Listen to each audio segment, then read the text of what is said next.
For 5 years, my sister told all of our relatives that I was in rehab. Aunts sent sympathy cards, cousins whispered at family gatherings. I was not in rehab. I had never touched a single addictive substance in my life. I was in another country working 16-hour days on a massive project. When the Forbes article dropped with my face on the cover, my mother's phone did not stop ringing for 36 hours. My name is Zora. I am 31 years old and somehow still healing from wounds my family inflicted. As a successful biotech founder, I escaped their toxicity but maintained occasional contact from across the globe. Before I continue this story, let me know where you are watching from in the comments below. Hit like and subscribe if you have ever had to stand up to a family who underestimated your worth. Growing up in an affluent Maryland suburb meant privilege to outsiders. But inside our sprawling colonial home, emotional coldness permeated every single corner. My parents, Pastor Calvin and Mama Yvonne, were the absolute pillars of our local church community. To them, image was not just important, it was everything. Their entire identity was wrapped up in how the congregation viewed them, and the golden image of our family always belonged to my older sister Rochelle. At 35, she was a public relations executive who knew exactly how to spin a narrative. She was the perfect daughter, the perfect wife, and the perfect church member. I, on the other hand, was the quiet one, the observant one, the one who refused to play their exhausting games of pretend. This past Thanksgiving, I finally agreed to return home for the first time in 5 years. I had been living in Geneva, Switzerland, building my company from the ground up, securing patents, and negotiating with international investors. My family knew absolutely nothing about my real life. They only knew the pathetic narrative Rochelle had carefully crafted in my absence. To them, I was the troubled younger sister who stole money and ran away to hide her terrible addictions. They truly believed I spent the last half-decade rotating through out-of-state treatment facilities. I parked my rental car at the very end of the long circular driveway, which was already lined with shiny luxury vehicles. The crisp autumn air bit at my cheeks as I walked up the grand stone steps of my childhood home. I could hear the faint sound of a soulful choir playing through the expensive sound system, and the loud booming laughter of my uncles spilling through the heavy oak doors. I stood on the porch for a long moment, taking a deep breath and bracing myself for the theatrical performance I was about to walk into. I pushed the door open and stepped right into the grand foyer. The familiar scent of roasted turkey, baked macaroni and cheese, and extremely expensive perfume hit me instantly. The massive living room was packed to the brim. Extended family members, church elders, and high society friends were all mingling under the glowing crystal chandelier. Everyone was dressed to impress, showing off their latest designer purchases and custom-tailored suits. I had barely taken off my wool coat when a hired waiter carrying a silver tray of drinks walked past me. I reached out and picked up a tall crystal flute of sparkling champagne. I just wanted one quiet moment to toast to my own secret success before facing the lion's den. But before the delicate glass could even touch my lips, a hand shot out from the side and snatched it violently out of my grip. A small splash of the expensive champagne landed directly on my sleeve. I turned around and found myself standing face to face with Rochelle. She looked exactly the same as the day I left. Her hair was perfectly laid, without a single strand out of place, and she wore a vibrant silk dress that demanded everyone's absolute attention. Without missing a beat, she slammed a cheap plastic cup of tap water directly into my empty hand. Then she raised her voice. She did not just speak to me, she projected her voice so that it would slice through the cheerful chatter of the entire room. Her words echoed off the high vaulted ceilings, making sure every single guest heard her loud and clear. "You know, Zora, we are so incredibly proud of you for showing up today, but we all know you just got out of rehab. Please do not ruin your progress with this. I need you to stay clean for the sake of the family." The upbeat music suddenly seemed entirely too loud. The joyous laughter across the room died in an instant. Heads snapped in our direction so fast it was comical. Dozens of eyes locked onto me, scanning my face and my simple outfit for signs of weakness or withdrawal. I saw my aunts in the corner clutching their invisible pearls. The church elders shook their heads side to side in exaggerated pity. The heavy silence was deafening, broken only by the sharp, muffled whispers of my younger cousins standing near the mahogany staircase. My parents, Pastor Calvin and Mama Yvonne, stood just a few feet away. They did not intervene to stop this humiliation. They did not step forward to defend me. They just watched with matching expressions of tragic disappointment, playing their roles as the long-suffering parents to absolute perfection. Rochelle stood right in front of me with a look of pure fake sympathy plastered across her flawless face. It was the ultimate power play. She wanted to establish her absolute dominance the very second I stepped foot inside her territory. She wanted everyone in that room to see the broken, addicted little sister being graciously saved by the heroic, successful older sister. I looked down at the cheap plastic cup of water in my hand. I felt a familiar heat rising in my chest, a burning anger from years of being the designated scapegoat for their lies. I could feel the weight of their judgment pressing down on my shoulders, attempting to shrink me back into the frightened girl I used to be. But I was no longer that girl. I refused to give her the satisfaction of a defensive outburst. I did not scream about her ridiculous lies. I did not desperately try to defend my honor to a room full of people who had already made up their minds.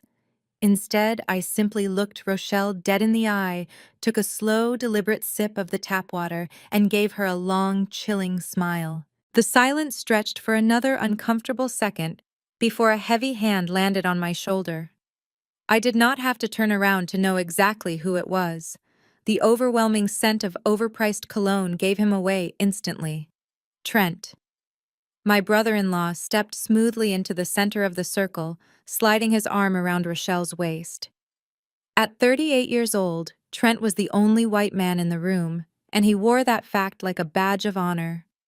He was a hedge fund manager who carried himself with the unearned confidence of a man who believed he was rescuing our entire family from mediocrity. Trent offered me a tight, patronizing smile that did not quite reach his pale blue eyes. He looked me up and down as if calculating my market value and finding it severely lacking. "Zora, it is really good to see you," he said, his voice booming with forced joviality. "We were all starting to think you were a sunken cost, but look at you here in the flesh. Rochelle is just being protective, you know how it is. Risk management is essential when you are dealing with a volatile asset class." He chuckled at his own terrible finance joke, and a few of the uncles dutifully laughed along with him. I kept my expression perfectly blank. Trent loved using corporate jargon in casual conversations to remind everyone in the room that he managed millions of dollars. It was his way of establishing dominance, a pathetic attempt to prove his intellectual superiority over a room full of highly educated black professionals.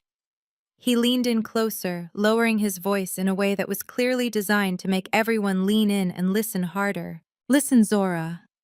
I know integrating back into society after a stint in a facility can be an absolute nightmare. The job market is tough right now, especially when you have a gap in your resume. Let us be honest, corporate America looks at ex-addicts as massive liabilities. The background checks alone will screen you out of any decent position before you even get an interview. But you are family, and I believe in charity." He paused, waiting for a reaction, waiting for gratitude. When I gave him nothing, he continued, "I have an entry-level data processing role open at my firm. It is strictly minimum wage, and you would be in the basement sorting files, but it is a foot in the door. Consider it a high-risk, low-yield investment on my part. I can bypass the background check and get you on the payroll by Monday. It will keep you busy, keep you out of trouble, and give you some pocket change so you do not have to beg your parents for handouts." I stared at him, letting his insulting words hang in the air. The sheer audacity of this man was breathtaking. Trent suffered from a severe case of the white savior complex, and my family enabled every single second of it. In his mind, he was the benevolent, wealthy white knight, swooping in to rescue the poor, broken black girl from her own destructive choices. He thrived on the power dynamic. He loved that my father, Pastor Calvin, deferred to him on business matters. He loved that my mother, Mama Yvonne, bragged to her church friends about her son-in-law, the hedge fund manager. Trent used his proximity to our wealthy African American circle to prove how progressive he was while simultaneously treating us like charity cases he had generously adopted. He thought he was untouchable. He thought he held the keys to my survival. The irony was so rich it almost made me laugh out loud. Trent was currently standing in a house my parents financed wearing a suit he bought with other people's money, offering a minimum wage job to a woman who possessed a net worth of $400 million. If he only knew the reality of my financial portfolio, he would be the one begging for a job in my basement. My biotech company in Geneva generated more revenue in a single quarter than his entire boutique hedge fund managed in a year. But I was not going to give him the satisfaction of knowing that. Not yet. The trap needed to be set perfectly before I snapped it shut. I carefully set the plastic cup of water down on a nearby side table. I smoothed down the front of my dress and met his condescending gaze with absolute icy precision. Trent, I appreciate your deep concern for my professional development. I said, my voice soft but steady. It is truly fascinating how you assess risk. However, I assure you my resume is doing just fine without a basement filing position. I think I will explore other opportunities, but I do wish you the best of luck with your firm. I hear the market has been incredibly unforgiving lately. A brief flash of irritation crossed his face. I had hit a nerve without him even realizing how deeply I struck. It was a well-known secret in the upper echelons of the financial sector that Trent's fund had been bleeding clients for the past 6 months, but my family was blissfully unaware. He quickly recovered, pulling his arrogant smile back into place. Well, do not say I never offered you a lifeline, he muttered, crossing his arms over his chest. Just do not come crying to us when reality hits you. I watched as my father stepped forward, finally deciding to intervene, not to defend me, but to protect Trent's fragile ego. Zora, you should really thank Trent for his generous offer. Pastor Calvin said, his deep voice echoing with the authority he usually reserved for Sunday sermons. It is not every day someone is willing to overlook your past mistakes and give you a second chance. Pride comes before the fall, young lady. You are in no position to be rejecting honest work. My mother nodded vigorously in agreement, adjusting the diamond necklace resting on her collarbone. Your father is right, Zora. Trent is doing you a massive favor. You have been a burden on this family for far too long. 5 years of us praying for your recovery, and this is the attitude you bring into my house on Thanksgiving. The coordinated attack was flawless. Rochelle played the concerned victim, Trent played the benevolent savior, and my parents played the long-suffering moral authorities. It was a perfectly choreographed dance they had been practicing for half a decade. I realized then that they did not want me to recover. They wanted me to be broken so they could feel whole. They needed me to be the failure so they could feel successful. My supposed addiction was the dark contrasting background they used to make their own lives look brighter. I did not argue. I did not raise my voice or try to explain the massive biotech patents I had secured overseas. I just let them have their moment of manufactured superiority, knowing it would be their last. I looked around the room, taking in the faces of my aunts and uncles who were nodding along with my parents. They were all complicit in this illusion. They chose the comfortable lie over the difficult truth because challenging Rochelle and Trent meant challenging the very foundation of our family's social standing. I simply offered a polite nod to my father. I picked up the small velvet box I had brought as a hostess gift, placing it gently on the entryway table. It was a custom engraved vintage timepiece for my parents, but now it just felt like a marker counting down the minutes to their ultimate humiliation. Have a wonderful Thanksgiving, I said quietly. I turned my back on the entire room and walked out the front door, leaving the heavy silence to swallow them whole. I had barely made it down the first 2 stone steps when the heavy oak door swung open violently behind me. The warm light from the foyer spilled out onto the dark driveway, casting a long, distorted shadow over my path. You are not going to just walk away from us, Zora. Not after everything we have done for you. Mama Yvonne's voice pierced through the crisp November air, sharp and unforgiving. She had followed me out onto the porch, her expensive heels clicking angrily against the concrete. She was not going to let me leave without extracting the submission she felt she was owed.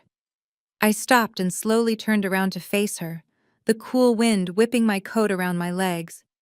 My mother stood there trembling with a manufactured rage that she had perfected over decades of church leadership. "You will march back inside right now and you will thank Trent for his generosity," she demanded, her voice echoing across the manicured lawn. "He is offering you a lifeline out of the gutter, and you are treating him with absolute disrespect." When I simply stood there, looking at her with a calm, empty expression, her anger boiled over into sheer viciousness. She decided to pull out the ultimate weapon, the grand lie that had defined my existence in this family for the past half-decade. "You have some nerve walking in here acting like you are above us after what you did," she yelled, pointing a manicured finger directly at my chest. "You stole $10,000 from your own sister's event fund to feed your disgusting drug habit. You almost ruined Rochelle's business before it even started, and we covered it up to keep you out of jail." There it was. The foundational myth of the Miller family. The great theft of 5 years ago. Standing there under the pale glow of the porch light, I felt a strange sense of absolute clarity wash over me. I did not feel the familiar panic or the desperate need to defend myself. I did not scream or cry or beg her to believe the truth. Because the truth was a weapon I was saving for a much larger battlefield. The reality of that missing $10,000 was the darkest secret Rochelle ever kept. 5 years ago, my perfect sister had severely mismanaged her startup capital. She was drowning in credit card debt trying to maintain the illusion of a wealthy socialite lifestyle. She embezzled the money from her own event fund to pay off a massive designer clothing haul and a luxury vacation she took with Trent. When the accounting firm noticed the missing funds, she panicked. She needed a scapegoat, and I was the convenient target. I was the quiet sister, the one who did not fight back, the one who was already struggling with severe anxiety from living in their toxic shadow. Rochelle planted the narrative that I had a secret substance abuse problem. She faked the bank transfers and cried to our parents about how she caught me stealing. The most tragic part was not that Rochelle lied. The tragic part was that my parents knew she was lying. Mama Yvonne and Pastor Calvin had seen the credit card statements. They knew exactly where that money went, but protecting the pristine image of their golden child was far more important than protecting their youngest daughter. They threw me to the wolves to save Rochelle's reputation. They branded me an addict and told the entire church congregation I was shipped off to a rehabilitation center, when in reality I had accepted a fully funded research fellowship in Switzerland just to escape them. I looked at my mother, her face twisted in righteous indignation, believing her own lies. Instead of breaking down, I let a slow, cryptic smile spread across my face. It was a smile that conveyed a quiet, terrifying promise. It unnerved her. I watched her posture falter for just a fraction of a second, her eyes darting nervously to the side. "You can keep telling yourself that story if it helps you sleep at night, Mother," I said softly, my voice barely rising above the rustling leaves. "But stories have a funny way of changing their endings." I gestured toward the velvet box I had left on the entryway table just inside the open door. "Open the gift before you throw it away. It is a reminder that time catches up with everyone." I turned my back on her for the final time. I walked down the rest of the steps and across the driveway, my head held high.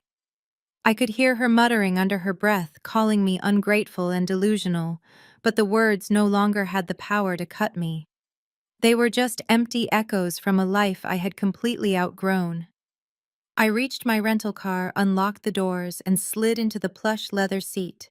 The engine roared to life, shattering the quiet suburban stillness. As I backed out of the driveway, I glanced in the rearview mirror one last time. Mama Yvonne was still standing on the porch, clutching her shawl against the cold, watching me leave. She looked small.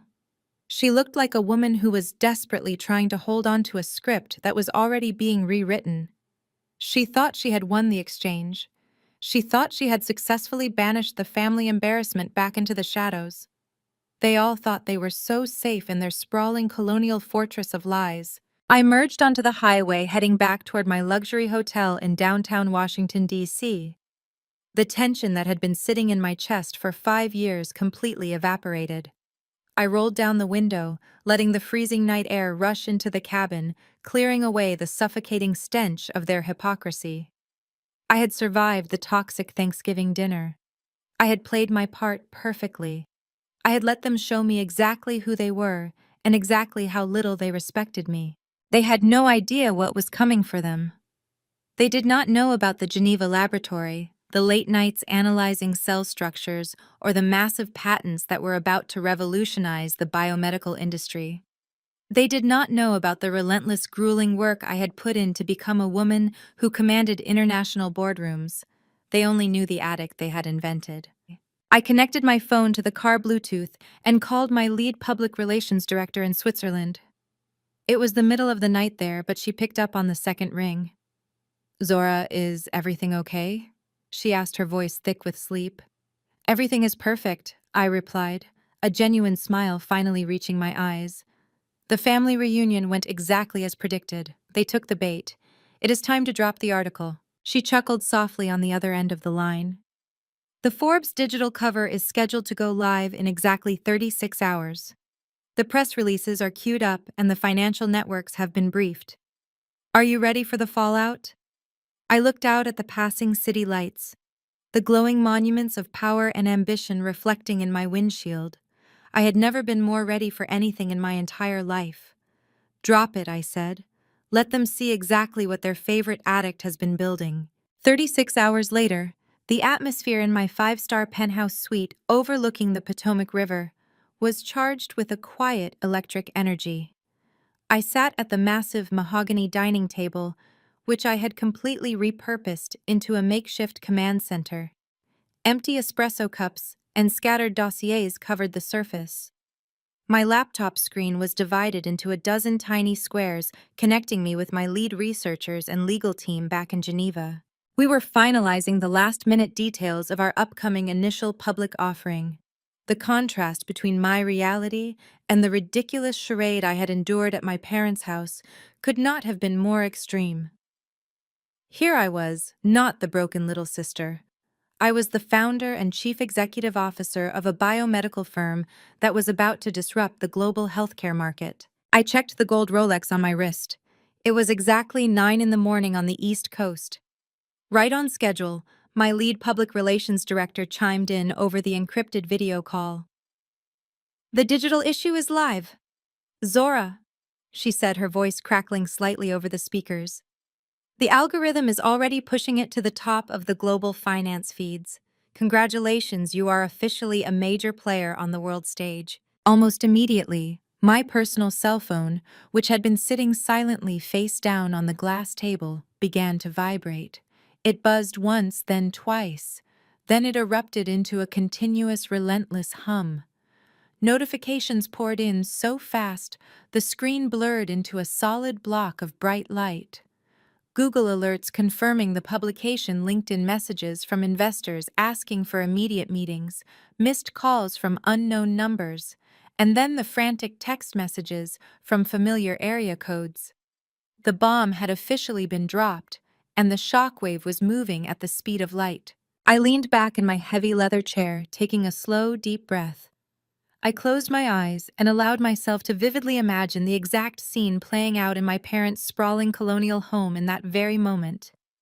I knew their routines so well I could choreograph their panic perfectly in my mind. It was a Saturday morning, which meant the entire extended family was likely gathered in Mama Yvonne's massive gourmet kitchen for their traditional post-holiday brunch. The house would be smelling of fresh buttermilk biscuits and fried cinnamon apples. Rochelle would be holding court at the center island, probably giving a dramatic, tearful recounting of how graciously she had handled my embarrassing presence on Thanksgiving. Pastor Calvin would be sipping his black coffee, reading his Sunday sermon notes about forgiveness, and Trent would be scrolling through his pathetic hedge fund portfolios pretending to be a master of the universe. Then Uncle Vernon, who was notoriously obsessed with the stock market and international financial news, would open his tablet to check the morning market summaries. He would be looking for tech trends, but instead, he would be met with my face dominating the front page of the most prestigious financial magazine on the planet. I could picture it flawlessly. Uncle Vernon's coffee mug would slip right out of his hand, shattering into a dozen sharp pieces against the imported Italian tile floor. The loud, unexpected crash would stop Rochelle mid-sentence. The entire kitchen would fall into a sudden heavy silence as everyone turned to look at him, annoyed by the interruption. "Vernon, what on earth is wrong with you?" Mama Yvonne would scold, rushing over with a towel to clean up the mess before it stained the grout. But Uncle Vernon would not apologize. He would just stare at his glowing screen, his mouth hanging open in complete, unadulterated shock. His hands would tremble slightly as he swiped down the page, refusing to believe his own eyes. He would clear his throat, his voice shaking uncontrollably as he read the massive bold headline aloud to the entire room. Zora Miller, the biotech powerhouse. From hidden Swiss laboratory to a $400 million biomedical patent. The words would hang in the air, heavy and suffocating like thick smoke. Pastor Calvin would snatch the tablet right out of his brother's hands, his eyes frantically scanning the high-resolution cover photo. It was a stunning professional portrait of me standing in front of my state-of-the-art Geneva facility, wearing a sharp tailored suit and looking directly into the camera with absolute undeniable authority. There were no shadows under my eyes, no signs of struggle, just pure, unfiltered success. "This is impossible!" Rochelle would gasp, her perfectly manicured hands flying up to cover her mouth as all the blood rushed out of her face. "It is a mistake. They have the wrong person. She is an addict. She was in a facility. Someone paid them to write this garbage." But Pastor Calvin would read the opening paragraph aloud, his voice losing all of its usual booming theatrical confidence. According to the article, I had spent the last 5 years quietly building an international empire. I had developed a revolutionary synthetic polymer for advanced wound healing. I had secured exclusive global patents, and I was backed by some of the most ruthless and discerning venture capitalists in Europe. The article detailed my rigorous 16-hour workdays and my relentless pursuit of perfection. There was no mention of a tragic family downfall. There was no mention of rehabilitation or brokenness. There was only a meticulously documented record of massive undeniable wealth and power. The panic would spread through the kitchen like a wildfire, consuming everything in its path.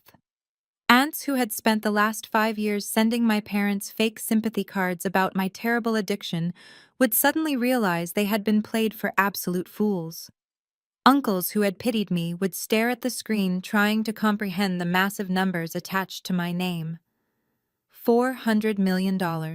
Trent would be staring at that specific number until his eyes burned. His hands would start to sweat.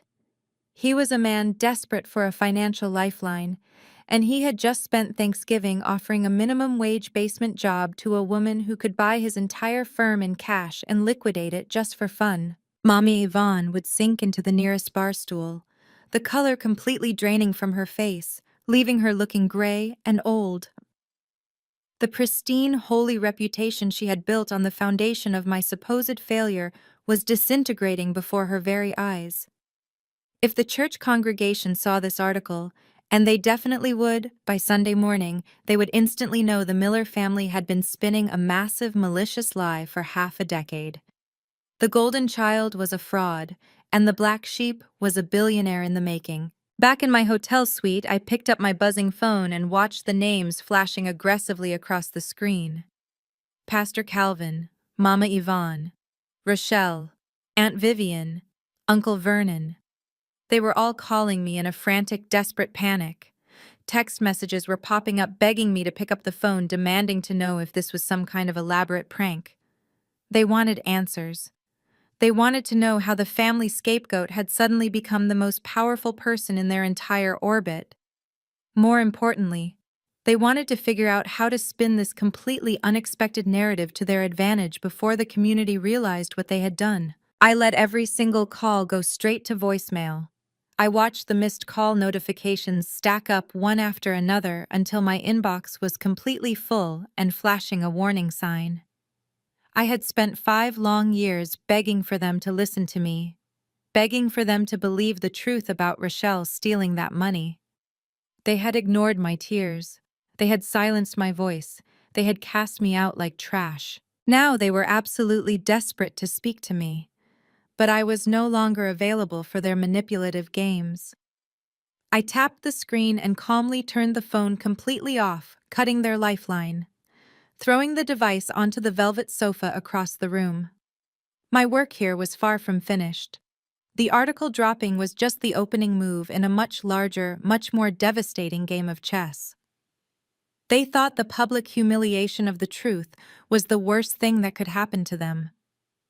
They had absolutely no idea about the financial trap I had already set for Trent, or the legal nightmare that was coming for Rochelle.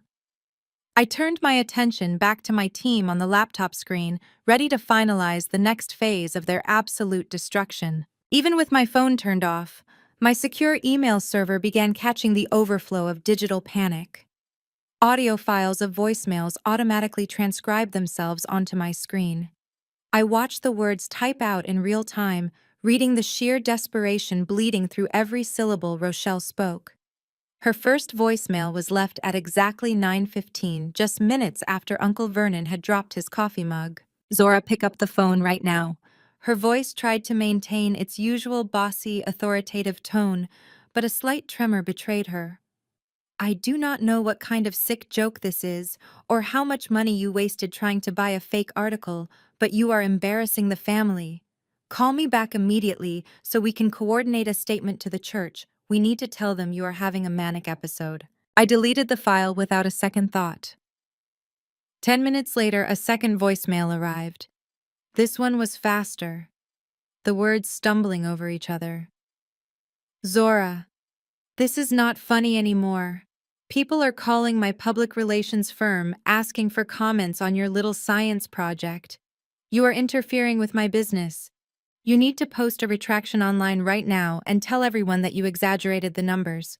$400 million is a ridiculous lie, and nobody with half a brain is going to believe a recovering addict built a biomedical empire." It was genuinely fascinating to witness her psychological unraveling from 3,000 miles away.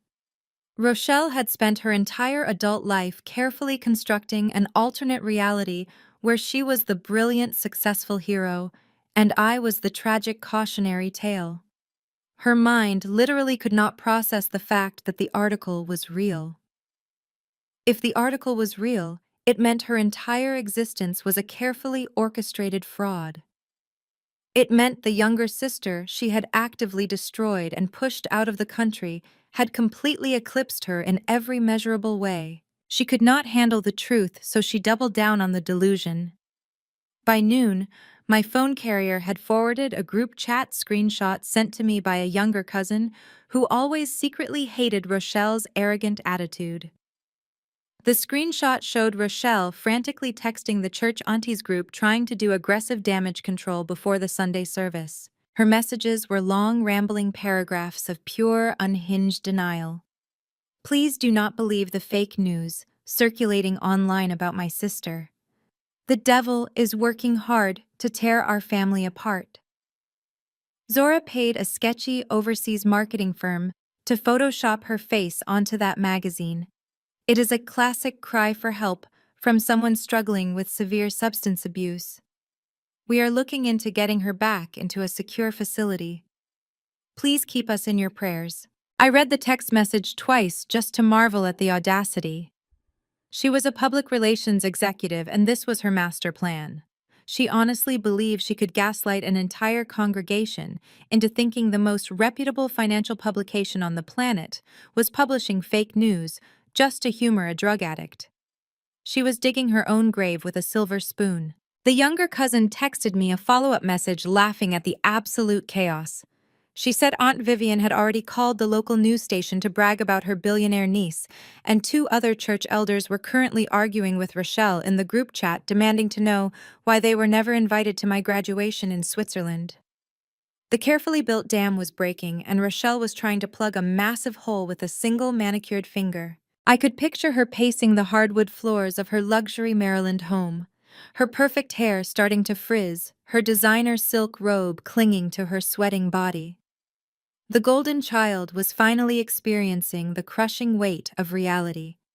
For years, she had used my supposed failures to elevate herself.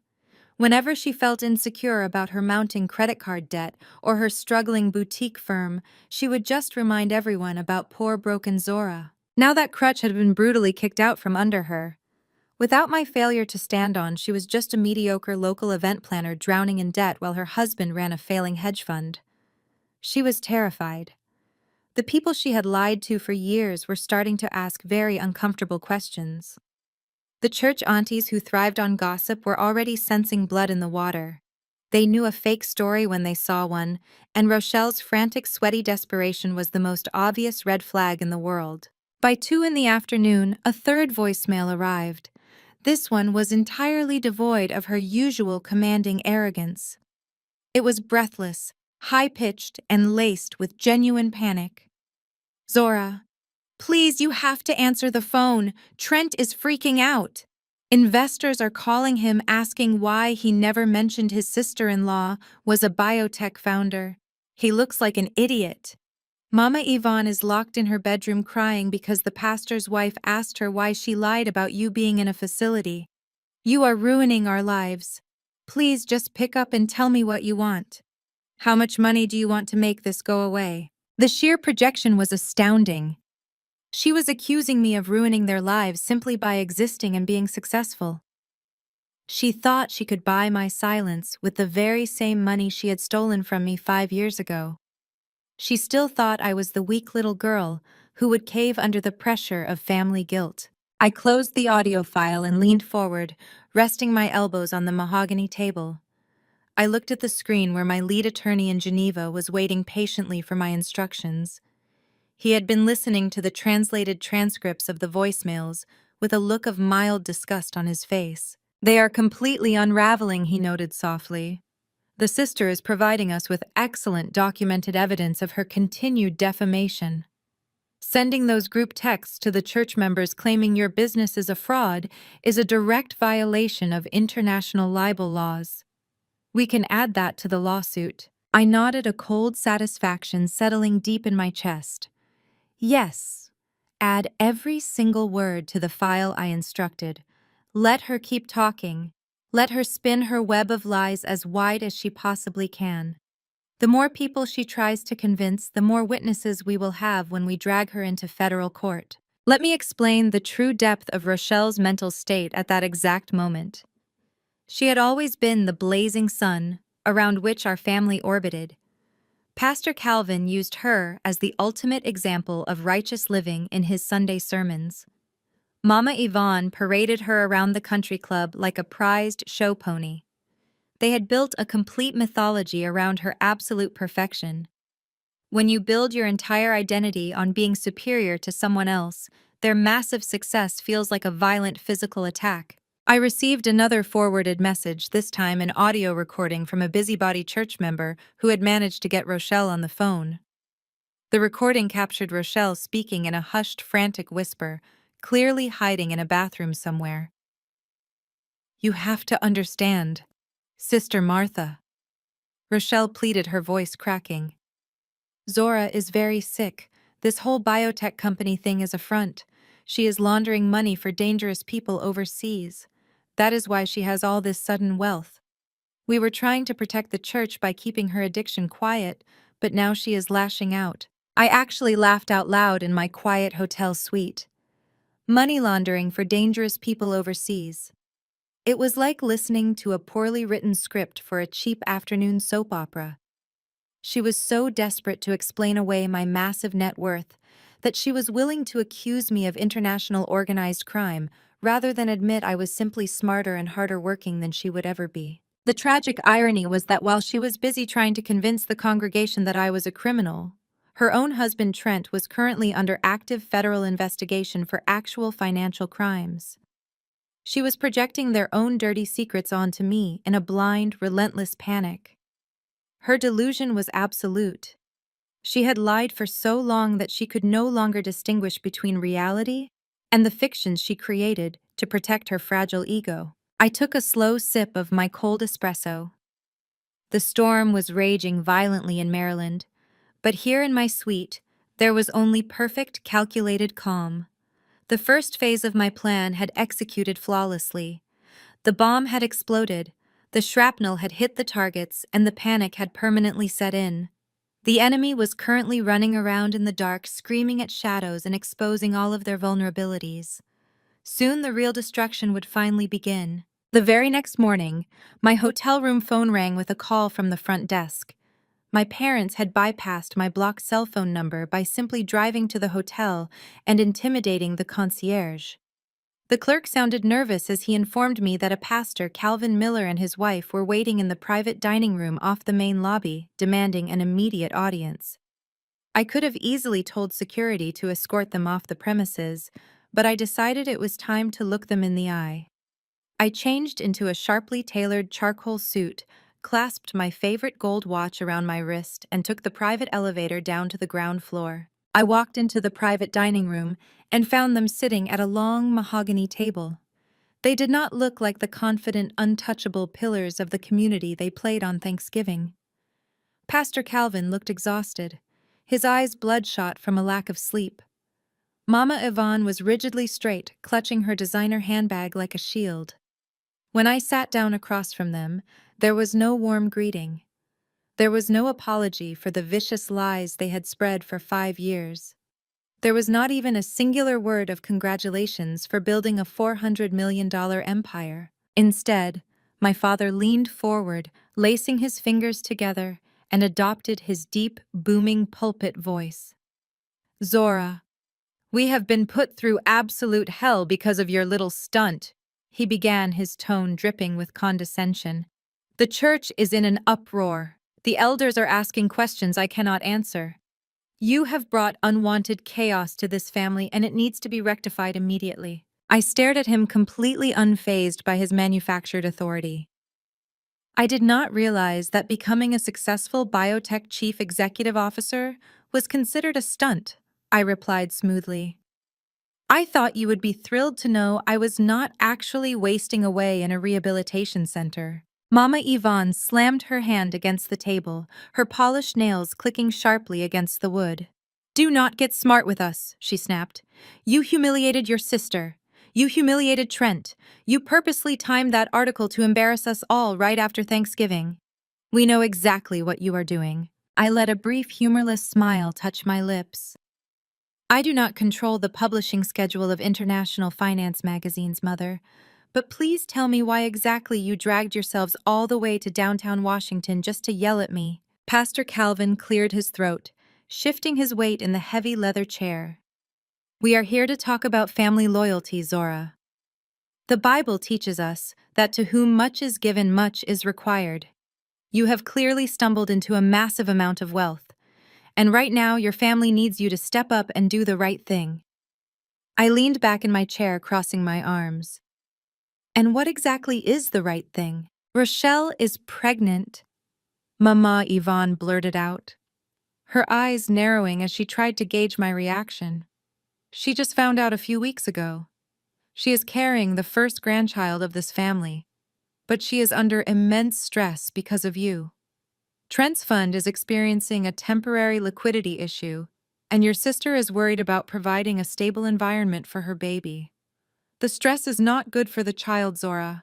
You owe it to this family to help them out." I let the silence stretch out between us, absorbing the sheer audacity of her words.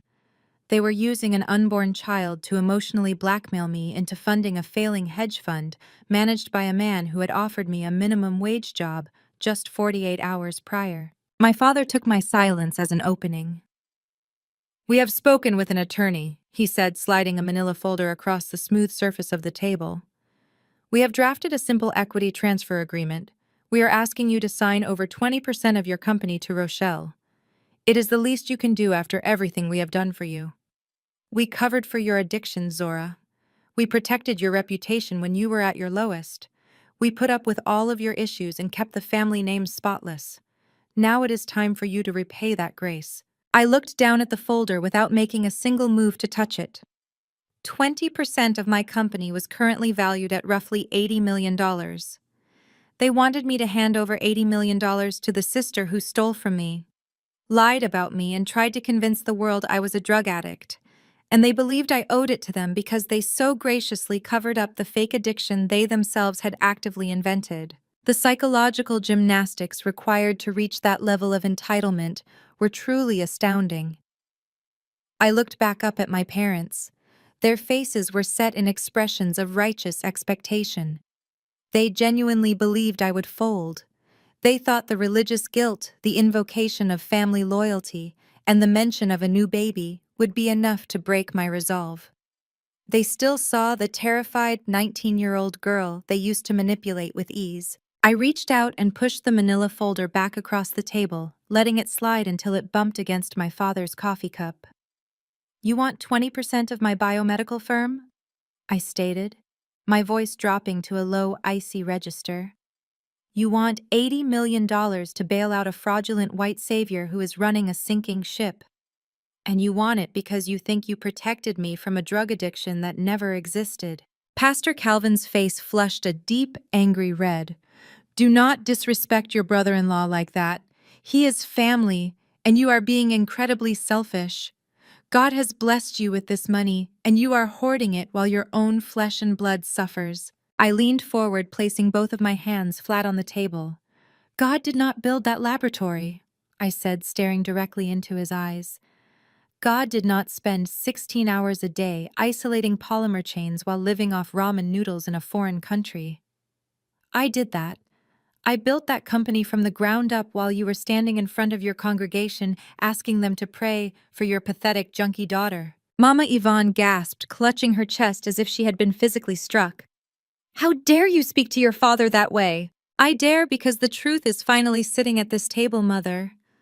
Rochelle stole that event money 5 years ago. You knew it. Dad knew it. You let her blame me because she was your golden child, and you could not stand the thought of your perfect church friends finding out she was a thief. You sacrificed my reputation to save hers. You told everyone I was an addict. You let Trent treat me like trash. And now you have the absolute unmitigated nerve to sit in front of me and demand the fruits of my labor." They were completely silent. The righteous indignation had vanished, replaced by a stark, terrified realization that their control over me was permanently broken. "Rochelle is not getting a single share of my company," I continued, my voice echoing in the quiet room. "Trent is not getting a single penny to save his failing fund. Your grandchild will have to learn how to live on a budget because the free ride is officially over." I stood up from the table, smoothing the wrinkles out of my charcoal suit. "You should really take that equity transfer agreement and throw it in the shredder. Or better yet, give it to Rochelle so she can show it to her bankruptcy lawyer." Pastor Calvin stood up, his hands shaking with rage. "If you walk out that door, Zora, you are dead to this family. You will not be welcome in our home or our church ever again." I paused at the door, looking back at them one last time. The sad truth was, they did not realize I had mourned the death of this family 5 years ago. "Dad, your home is built on lies, and your church is full of hypocrites," I replied softly. "Being dead to you is the greatest blessing I have ever received." I opened the heavy wooden door and walked out into the bright hotel lobby, leaving them trapped in the dark reality of their own making. The emotional ties were completely severed. There was nothing holding me back anymore. It was time to move to the next phase of the plan and let Trent walk blindly into the trap he had dug for himself. I did not have to wait long for the next rat to abandon the sinking ship. I was sitting in a secluded corner of the hotel lobby lounge enjoying a quiet glass of sparkling water when a frantic shadow fell across my table. It was Trent. The arrogant hedge fund manager who had strutted around my parents' living room like a king was completely gone. In his place stood a man who looked like he had aged 10 years in 48 hours. His expensive tailored suit was deeply wrinkled. His silk tie was pulled loose, and the top button of his shirt was undone. A visible sheen of cold sweat coated his pale forehead. He did not wait for an invitation. He practically collapsed into the plush armchair across from me, looking nervously over his shoulder. as if he expected federal agents to be walking through the revolving doors at any second. "Zora, we need to talk," he whispered. His voice was thin and raspy, completely stripped of the booming, patronizing confidence he had wielded like a weapon just 2 days ago. I took a slow, deliberate sip of my water. I did not offer him a greeting. "I am a very busy woman, Trent," I said, my tone perfectly flat. "If you are here to offer me that minimum wage data entry job in your basement again, I am afraid I must decline. Running a biomedical empire is incredibly time-consuming." He flinched visibly. The arrogant savior act was completely dead. "Please, Zora, cut the sarcasm," he begged, leaning forward until his elbows rested on the table. I smelled the sharp sting of stale whiskey radiating from his pores. He had clearly been drinking since the article dropped. "I saw your parents leaving the hotel earlier. They looked like they had been hit by a truck, so I know you turned down their equity request. But my situation is completely different. This is a matter of absolute survival." I set my glass down, resting my hands gracefully in my lap. "I am listening," I said softly. Trent swallowed hard. His hands were trembling so badly he had to clasp them together to keep them still. "My fund is drowning, Zora." He confessed, the words tumbling out of him in a rushed, pathetic wave. "We are massively underwater. We took some terrible hits on high-risk leveraged positions over the summer, and the market completely turned against us. Our liquidity is practically non-existent. If even a fraction of my clients ask to withdraw their money this week, we will default." I kept my expression entirely neutral, but inside my mind was working at lightning speed. The great white hope of the Miller family was begging for his financial life. The man who loved to use corporate jargon to make my family feel small was currently suffocating under the weight of his own profound incompetence. But a failing fund was simply bad business. It was not enough to explain the sheer terror dancing in his pale blue eyes. There was something darker hiding beneath his panic. "Bad investments happen every day, Trent," I replied calmly. "You file for bankruptcy, you liquidate the remaining assets, and you start over. Why exactly are you tracking me down in a hotel lobby reeking of cheap alcohol?" He closed his eyes and let out a shaky breath. "Because bankruptcy means they look at the books," he whispered, his voice dropping so low I had to lean in to hear him. "And if they look at the books, they will see what I did." I tilted my head, feigning mild curiosity. "What exactly did you do, Trent?" He looked around the lounge one more time before leaning in even closer. The losses were so devastating that I panicked. I started moving money around to cover the margins. I used capital from new investors to pay off the guaranteed returns for the older clients. I created fake offshore shell companies to purchase the toxic assets off my own books at inflated prices, just to make our quarterly statements look profitable. The room seemed to go completely still. He was describing a classic Ponzi scheme mixed with massive corporate fraud. "And now the Securities and Exchange Commission is involved," he continued, a single drop of sweat rolling down the side of his face. "I got a tip from an inside contact yesterday. The SEC is running a secret preliminary investigation on my firm. They suspect we have been misrepresenting our asset values. They are quietly pulling banking records and reviewing our international wire transfers. It is only a matter of days before they show up at my office with federal warrants and freeze every single account tied to my name." I stared at him, letting the absolute gravity of his confession hang in the quiet air between us. The irony was so magnificent, it was almost difficult to process. For 5 years, my family had bowed down to this man. They had treated him with ridiculous reverence because he represented the ultimate proximity to white wealth and corporate success. He had stood in my parents' foyer, looking down his nose at me, treating me like a criminal because of a completely fabricated drug addiction. And all along, he was the actual criminal in the room. He was the one stealing millions of dollars. He was the one lying to his family, his community, and his investors to maintain a pathetic illusion of superiority. The golden child's perfect husband was a desperate common thief wearing an expensive suit. "I will lose my firm, Zora," he pleaded, his voice cracking with genuine despair. "I will lose my financial licenses, The federal government will seize my home, my cars, my personal accounts. I could face 20 years in federal prison. Rochelle will be completely destitute with a new baby. He looked at me with wild, desperate eyes, searching for any sign of sympathy. He thought the mention of his pregnant wife would soften me. He thought that despite his racism and his arrogance, I would still feel some inherent obligation to save him because he was married to my sister. He was truly banking on the deeply ingrained conditioning of Black women to sacrifice themselves to save everyone else around them. But I had spent 5 years unlearning that exact behavior. I felt absolutely nothing for him but a cold clinical fascination. "You have $400 million, Zora?" He whispered, his eyes wide and pleading. "You are practically swimming in liquid capital right now. The biotech article said you just closed a massive round of private funding. I need a massive injection of cash. Immediately. If I can just balance the books and cover the missing client funds before the auditors arrive, I can make this entire federal investigation disappear." I watched his desperate eyes darting across my face, searching for a weakness that simply did not exist. $15 million, Zora. He repeated, his voice dropping into a harsh, demanding register. "That is all I need. 15 million is barely a fraction of what your company is worth right now. You can wire it through a shell corporation. Call it a seed investment or a family loan. I do not care how you structure it, but I need that money in my primary account by the end of the week." I let a long beat of silence pass between us. I looked at the sweat gathering at his temples and the slight tremor in his jaw.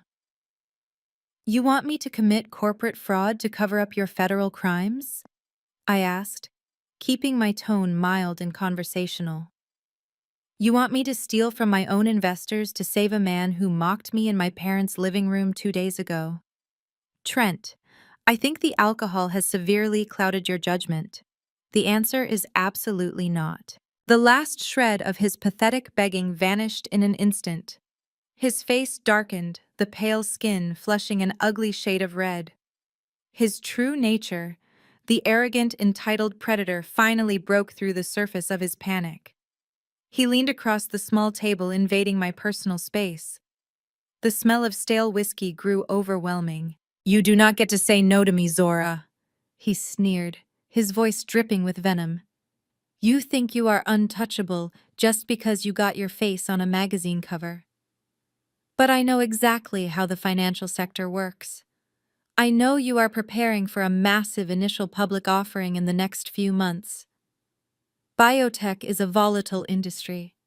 Your investors are betting millions on your steady leadership and your sharp mind." He paused, letting a nasty, cruel smile stretch across his face. "What do you think will happen to your precious stock price if the media finds out the brilliant chief executive officer is actually a hardcore drug addict who spent the last 5 years bouncing in and out of shady rehabilitation centers?" I raised an eyebrow, feigning mild confusion. "There are no records of that, Trent, because it never happened." He laughed, a sharp barking sound that caused a few people in the lobby to look over at us. "It does not matter if it actually happened," he hissed. "Perception is reality in corporate America. Rochelle runs a public relations firm. She has a massive network of journalists, bloggers, and financial gossip columnists on her payroll. She has already laid the groundwork by telling the entire church congregation and our extended family that you are sick. She has text messages, group chats, and fake witness accounts ready to go." He tapped his finger aggressively on the table. "If you do not wire me that $15 million by Friday, Rochelle will leak the story as an exclusive insider tip. She will paint you as a highly unstable liability who managed to fool European investors. Your board of directors will panic. The venture capitalists will pull their funding immediately. The SEC will launch an investigation into your background before they approve your public offering. Your $400 million empire will turn to dust before you even ring the opening bell." I stared at him, letting the sheer magnitude of his extortion wash over me. He was blackmailing me. He was explicitly threatening to destroy my life's work using a fabricated story just to steal $15 million. It was a federal offense all on its own, and he was handing it to me on a silver platter. But I could not let him know he was stepping into a trap. I needed him to feel powerful. I needed him to believe he had backed me into a corner so he would walk blindly into the execution chamber I was preparing for him. I let my posture physically crumble. I slumped back in my chair, letting my shoulders drop. I forced my breathing to become shallow and rapid, as if panic was finally taking hold. I looked away from him, staring down at my hands, which I deliberately allowed to tremble slightly. "You would not do that," I whispered, making my voice sound small and fragile. "Trent, please. My board would force me to step down immediately. It would completely ruin the medical trials we have scheduled for the winter. You and Rochelle cannot do this to me." He smelled blood in the water. The arrogant white savior was back, entirely fueled by his perceived dominance over a scared black woman. "I can, and I absolutely will, Zora," he gloated, leaning back in his chair with a smug, satisfied posture. "Family is supposed to help family. You brought this on yourself by being so selfish. $15 million is the price for our silence. You pay up and Rochelle will personally issue a statement to the press, completely clearing your name and calling the rumors a tragic misunderstanding." I brought a shaking hand up to my mouth, playing the role of the defeated younger sister perfectly.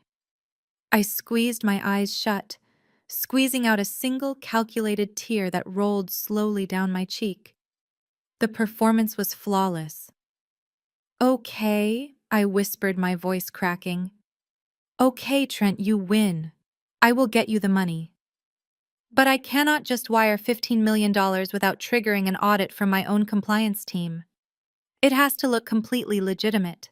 It has to be a formalized investment contract." His eyes lit up with absolute greed. "A formal investment is fine," he said quickly, practically salivating at the thought of the money. "We can sign the paperwork publicly. It will show my remaining clients that my fund is still attracting major institutional capital. It is exactly what I need to call off the federal dogs." "We will do it on Friday," I said, wiping the fake tear from my face and looking at him with wide, defeated eyes. "You have your big charity gala on Friday night, right? We can sign the investment agreement there. It will be perfect for your public relations.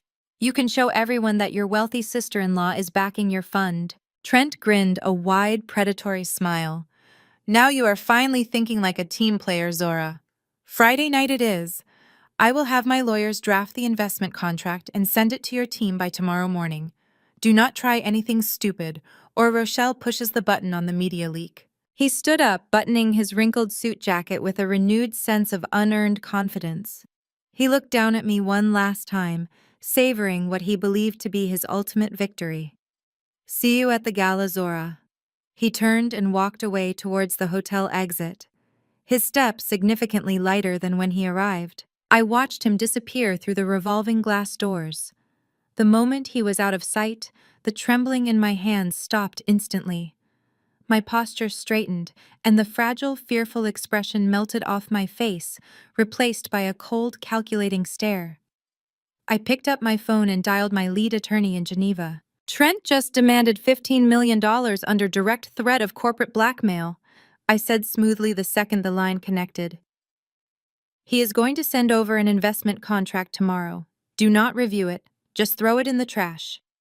Instead, I need you to finalize the paperwork for the secret debt acquisition we discussed yesterday. We are moving forward." I took a calm, refreshing sip of my sparkling water. Trent thought he was forcing me to buy him a lifeline. He had no idea he had just invited the Grim Reaper to his own party. Sunday morning arrived with a heavy gray sky pressing down on the capital. I had not stepped foot inside the massive sanctuary of Greater Fellowship Ministries in over 5 years. My father built this megachurch from the ground up, turning it into a social cornerstone for the wealthy Black elite of the Maryland and Virginia area. It was a place where people came to see and be seen, where designer hats and tailored luxury suits mattered far more than actual spiritual salvation. I slipped through the heavy oak double doors just as the massive choir was finishing their opening hymn. I wore a simple black dress, a wide-brimmed hat, and dark sunglasses, intentionally blending into the shadows of the massive room.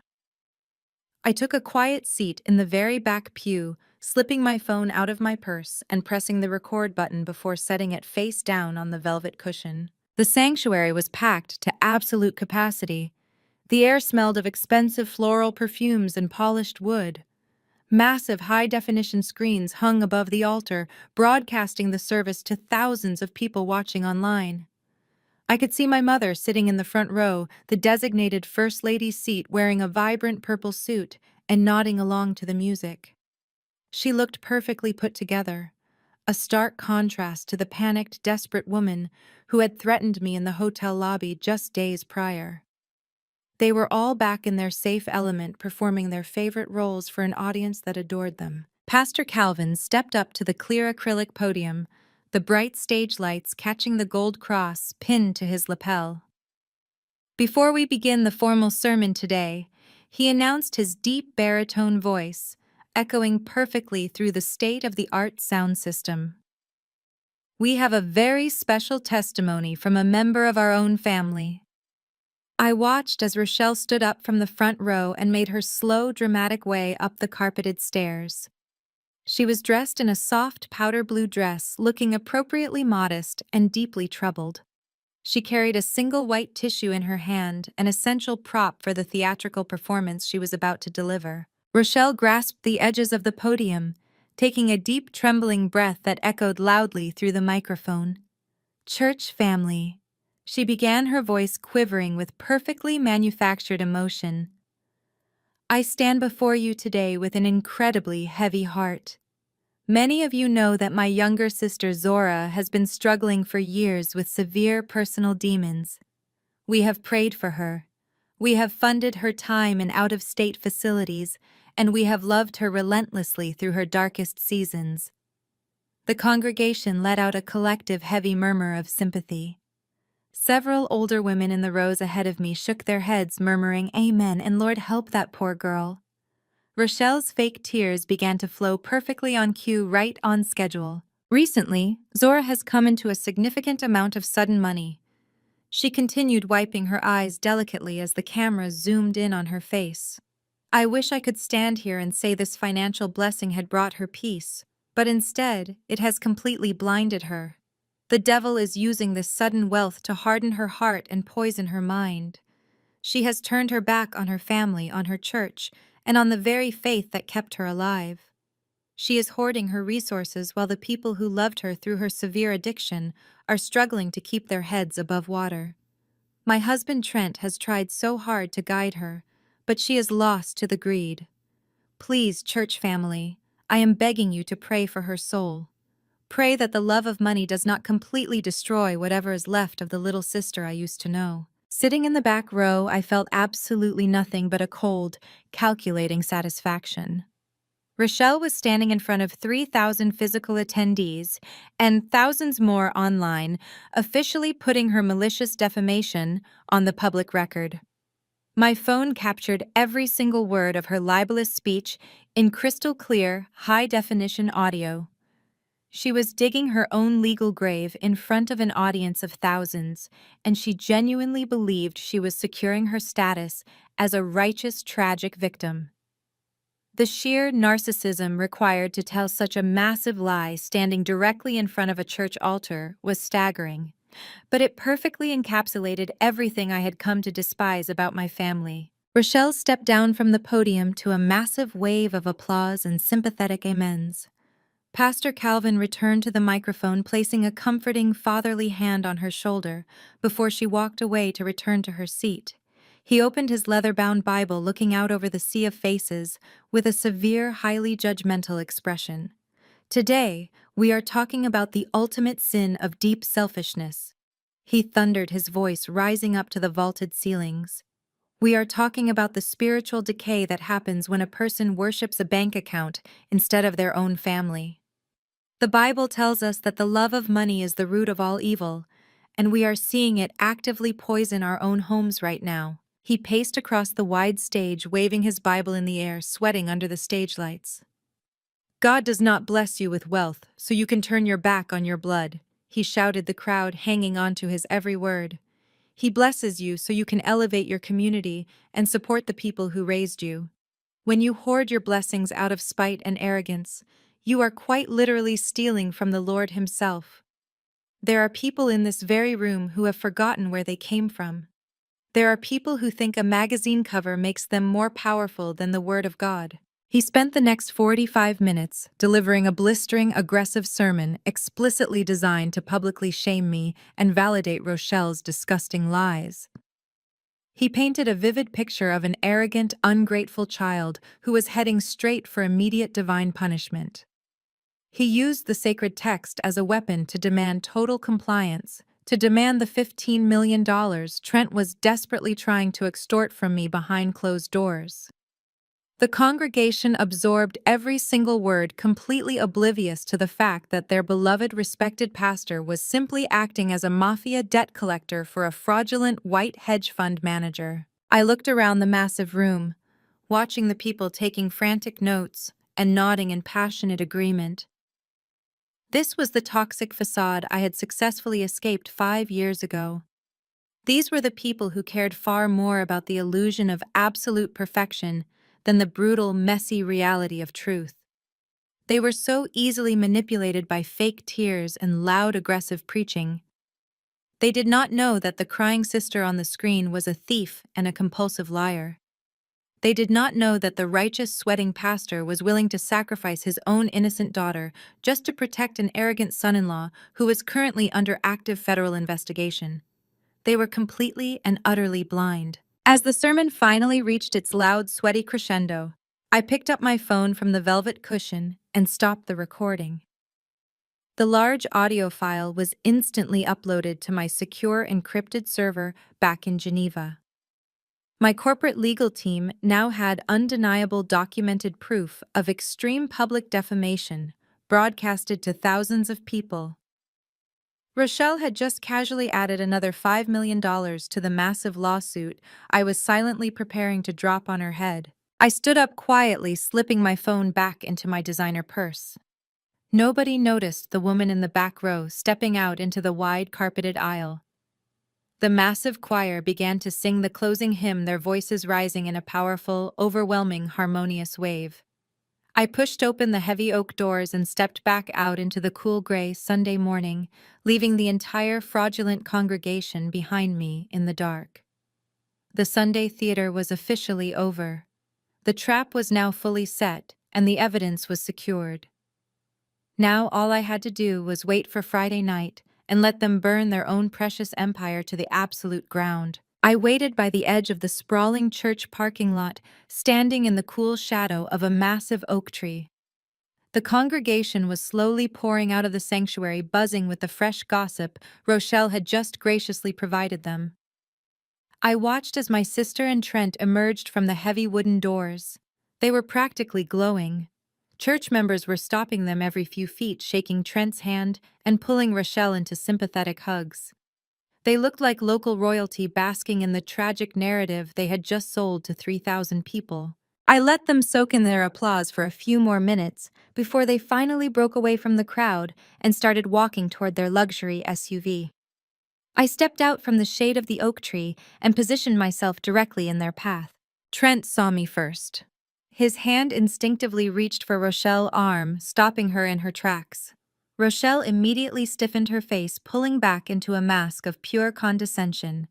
"What are you doing hiding out here in the parking lot, Zora?" she snapped, looking around to see if anyone was watching us.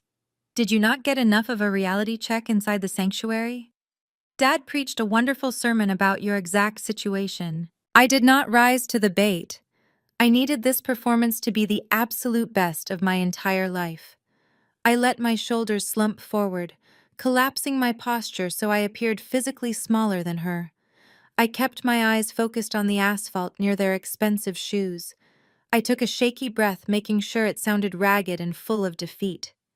"You win," I whispered, my voice completely devoid of its usual steady confidence. Trent took a step closer, tilting his head to look at my face. "Excuse me? What did you just say?" he asked, a sickeningly sweet tone creeping into his voice. I slowly raised my head, looking back and forth between the two of them. My eyes were wide and intentionally vulnerable. "I said you win, Trent. I sat in the back row today. I heard what Rochelle said to the entire congregation. I heard Dad's sermon. You were right. I cannot fight all of you. I cannot fight the media and my own family at the same time. If you leak those stories to the financial press, my board of directors will absolutely panic. The venture capitalists will pull out before the public offering.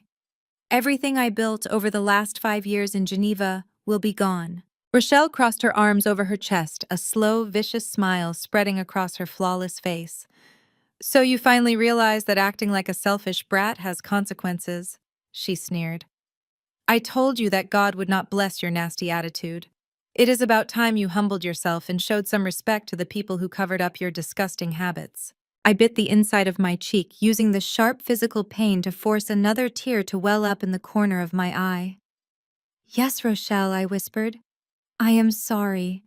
I will give Trent the $15 million. I will wire the money exactly how he asked.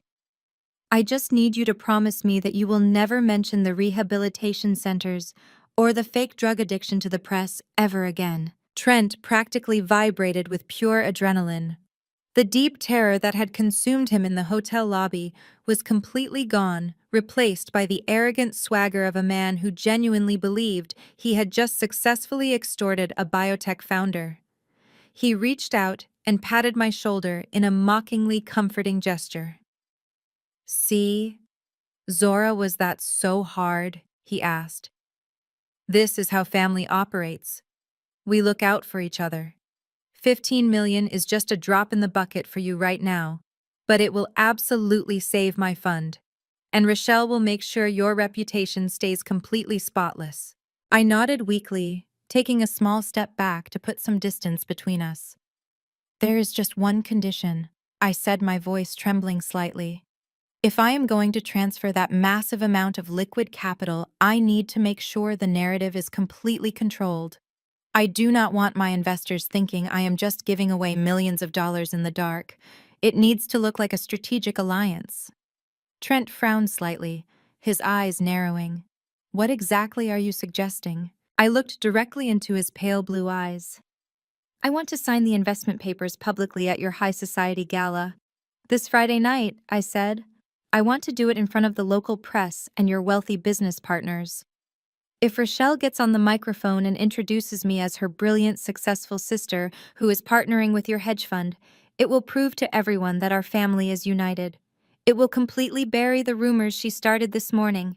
It proves my absolute loyalty to you, and it protects my stock price. Trent and Rochelle exchanged a long, loaded look. I could practically see the greed short-circuiting their basic critical thinking skills. In their minds, this was the ultimate victory. Not only were they successfully stealing $15 million to cover up Trent's massive federal fraud, but they were getting the opportunity to parade me around their elite social circle as their personal trophy. They would get to show all their wealthy friends that they had successfully tamed the rebellious billionaire sister and brought her completely to heel. It is a brilliant public relations move, Rochelle admitted, her eyes shining with absolute delight. It makes us look incredibly powerful. A strategic family partnership. The press will absolutely love it, and it will make all the church members forget about what I said this morning. I can just spin it and say my prayers worked, and you finally saw the light. Trent clapped his hands together, rubbing his palms in eager anticipation. Friday night is perfect, Zora. The gala is at the downtown Ritz-Carlton. All of my most important institutional investors will be there.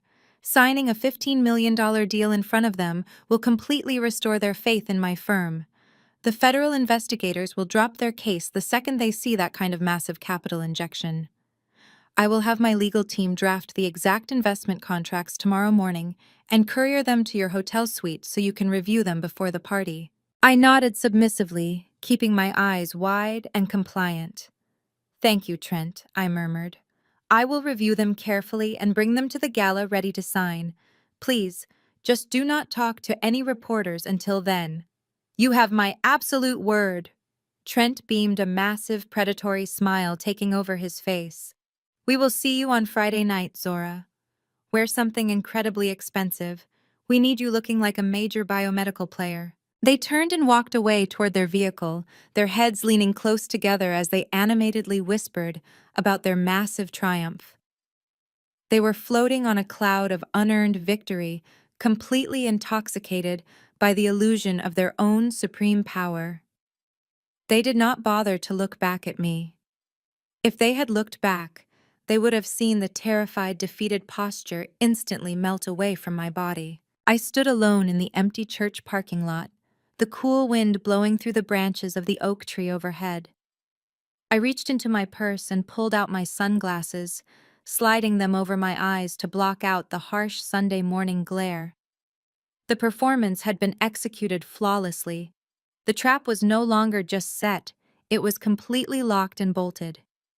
Trent was going to invite all of his most important clients and the local media to witness what he thought was his financial salvation. He was building the absolute perfect stage for his own public execution. I walked toward my rental car, my steps light and purposeful. I had 5 days to finalize the debt acquisition and coordinate with my corporate lawyers. 5 days to make sure the federal authorities knew exactly where Trent would be standing when the music finally stopped. Friday night was going to be the most expensive gala the Miller family ever attended. Friday night arrived with a sharp chill in the air. But inside the grand ballroom of the downtown Ritz-Carlton, the atmosphere was stiflingly warm and dripping with excessive wealth. Massive crystal chandeliers hung from the vaulted ceilings, casting a golden glow over dozens of round tables draped in heavy white silk. Waitstaff in pristine tuxedos glided across the room, carrying silver trays of champagne and rare caviar. Trent had clearly spared absolutely no expense for his annual charity gala. He was desperately trying to project an image of untouchable financial stability, throwing away the last remaining dollars of his investors' money on ice sculptures and expensive floral arrangements just to keep up appearances. I arrived precisely an hour late, intentionally missing the crowded cocktail reception. I wore a floor-length emerald green gown tailored perfectly to my frame with a simple diamond necklace resting cold against my collarbone. I carried a slim leather portfolio clutch instead of a standard evening bag. The moment I stepped through the gilded double doors, the energetic hum of the ballroom noticeably shifted. Heads turned in my direction, and the aggressive flashing of camera bulbs immediately followed. The local financial press had clearly read the Forbes article. They knew exactly who I was, and they were hungry for a statement. Across the massive room, I spotted my family holding court at the central VIP table. Rochelle was wearing a tight silver dress that reflected the chandelier light like a disco ball. She was currently surrounded by 3 local journalists holding a glass of champagne and smiling radiantly. She was already spinning her carefully constructed web of lies, telling the reporters how proud she was to help guide her little sister into the world of high finance. Pastor Calvin and Mama Yvonne sat next to her, looking like royalty. They were absolutely drunk on the attention, completely oblivious to the massive storm gathering directly above their heads. Trent was working the room with a frantic, desperate energy. He was aggressively shaking hands with older, wealthy men who looked incredibly skeptical. These were his institutional investors, the men who were quietly planning to pull their money on Monday morning. I watched as Trent leaned in close to an older gentleman laughing entirely too loud and gesturing toward me. He was using my mere presence to buy himself time, promising them that the brilliant biotech founder featured on the cover of Forbes was about to personally guarantee their investments. The sheer delusion was almost pathetic to witness. Dinner was served, a pretentious multi-course meal that tasted like absolute cardboard in my mouth. I sat at the main table next to Rochelle, who spent the entire hour making passive-aggressive comments under her breath. She leaned over while the waiters cleared our plates, whispering that I better not mess up the script. She reminded me that her public relations team had a press release sitting in their outbox, ready to destroy my reputation the second I showed any hesitation. I simply nodded, keeping my expression perfectly serene, taking a slow sip of my sparkling water. Let her feel powerful, I thought. Let her enjoy the very last few minutes of her imaginary reign. The heavy velvet curtains behind the main stage suddenly parted, and the live jazz band stopped playing. The room fell into a quiet, expectant hush as Trent walked up the carpeted stairs to the clear acrylic podium. He adjusted the microphone, his hands shaking slightly before gripping the edges of the stand. "Ladies and gentlemen," he began, his voice echoing through the massive ballroom, "I want to thank you all for joining us tonight. This has been an incredibly challenging year for the global markets. We have all faced unprecedented volatility and aggressive headwinds. But my firm has always believed that the key to surviving any storm is building strong, unbreakable alliances." He paused, looking out over the sea of wealthy investors and hungry journalists. He puffed out his chest, his ego temporarily overriding his deep terror. "Many of you have read the incredible news this week about a rising star in the biomedical industry," he continued, pointing directly at our table. "You have read about her massive patents and her groundbreaking international success. But to me, she is not just a chief executive officer, she is family. My firm prides itself on family values, and tonight we are officially merging those values with absolute financial dominance." The crowd began to murmur excitedly. Camera lenses shifted, focusing entirely on me. Trent flashed his bright, predatory smile, completely convinced that he had successfully blackmailed me into submission. "Tonight, my brilliant sister-in-law Zora is making a massive private investment into our main hedge fund," he announced, his voice reaching a triumphant crescendo. "She recognizes the incredible value and stability we offer, and she has chosen to partner with us to expand her own portfolio. Zora, please come up to the stage so we can formalize this historic partnership in front of our closest friends and colleagues." The ballroom erupted into loud, polite applause. Rochelle leaned over and dug her sharp nails into my arm, whispering a final threat to smile for the cameras. Pastor Calvin gave me a stern nod of approval, finally looking at me with something resembling respect, because he thought I was completely surrendering to his will. I stood up, smoothing the heavy silk of my emerald gown. I picked up my slim leather portfolio. I did not look terrified, and I did not look defeated. I walked calmly and deliberately toward the brightly lit stage, the sound of my heels clicking sharply against the polished hardwood floor. Every eye in the room was locked onto me, anticipating a massive $15 million surrender. I climbed the carpeted stairs and walked directly over to the podium where Trent was waiting. He had a thick gold fountain pen already in his hand and a perfectly bound stack of investment contracts resting on the clear acrylic stand. He leaned in close to my ear as I approached, his breath smelling of expensive scotch and raw, nervous sweat. "Sign the papers and smile for the flashing lights, Zora," he whispered so quietly only I could hear. "You are doing the right thing." I took the gold pen from his shaking hand, looking out over the sea of arrogant, expectant faces. The trap was officially sprung. It was finally time to show them what an actual billionaire does when she is backed into a corner. I held the heavy gold fountain pen in my hand, letting the cool metal rest against my palm. Trent was practically vibrating next to me, his pale blue eyes locked onto the signature line of the thick stack of contracts. The grand ballroom was completely silent, save for the soft clicking of camera shutters from the press pool at the back of the room. Hundreds of wealthy investors and local socialites were holding their breath, waiting to witness the massive financial bailout he had promised them. They thought they were watching a heartwarming display of family loyalty. They had absolutely no idea they were attending a public execution. I looked down at the documents sitting on the clear acrylic podium. $15 million. A fake investment designed to hide a massive federal crime. I gently placed the gold pen down on the stand. It made a soft tapping sound that echoed loudly through the microphone and across the cavernous room. Trent frowned, his fake confident smile faltering for just a fraction of a second. "Zora, what are you doing?" he whispered, his voice tight with sudden sharp anxiety. "Just sign the paper. The cameras are waiting." I did not answer him. Instead, I unzipped my slim leather portfolio clutch and pulled out my digital tablet. I had already paid the hotel audio-visual technician an exorbitant amount of cash earlier that afternoon to ensure my device would sync immediately with the main projection system. With a single swipe of my finger, the massive digital screens behind the stage shifted instantly. The obnoxious gold logo of Trent's hedge fund vanished entirely. In its place, stark black and white legal documents filled the massive displays towering over us like a tidal wave of undeniable truth. The crowd shifted in their seats. A low, heavy murmur of confusion rippled through the ballroom. Trent turned around to look at the screens, his brow furrowing as he tried to read the dense legal text from a distance. His brain could not process what he was seeing.